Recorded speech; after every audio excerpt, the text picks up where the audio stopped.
We read in John chapter 6 this great story of the young boy who partners with Jesus to see a miracle. You see, we don't know a whole lot about this young boy, but I can kind of imagine that this young boy I don't know, maybe he was in year 8 or, kind of young in his teens and got sent off to school one day, and his mum kind of made his lunch and with the loaves and the fish, kind of a weird lunch you might say, but he kind of headed off to school and kind of ran into this big crowd of people and then ran into the disciples and Jesus, and they're trying to work out, how are we going to feed all these people? And this young guy, this simple young boy, with simply fish and loaves in his hand, brought that to Jesus, sacrificed what was in his hands, and saw an amazing miracle that day. I think there's two great lessons we can kind of pull out of this story.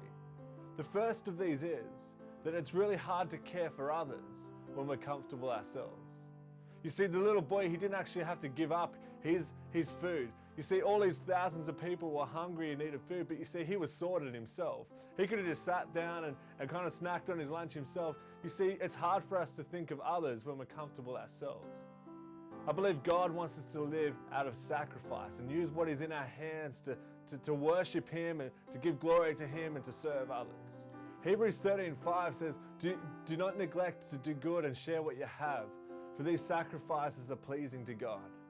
I want to live that sort of life that's really open-handed, that I don't own anything, but it's all God's. And what is in my hands, what I've been blessed with, is for others and not for my glory, but for His glory and to share for His kingdom's sake. I reckon this thought would have been going through his mind of, the little I have to offer isn't all that much, and I don't really see what the bigger picture is. You see, when he took his food to Jesus, he just simply took what he had in his hands, what he had. You see, I reckon this thought would have gone through the young child's head, this boy's mind of, his part may seem small. And maybe today you're sitting there thinking, hey, well, I really don't have that much to give. I don't have that much to offer. But I want to encourage you to say, just trust Jesus with it. Bring it to Jesus. Bring the little that you have, the small gift, the small offering you have to bring, and bring it to Him and let Jesus make a miracle out of that. I love that thought that it only takes one drop to start a waterfall. And you see, right at the start of that first drop, we don't see the big end production of how it's going to end up.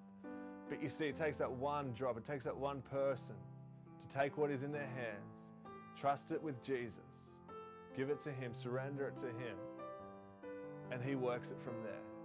I wonder what God is encouraging you to entrust to Him today.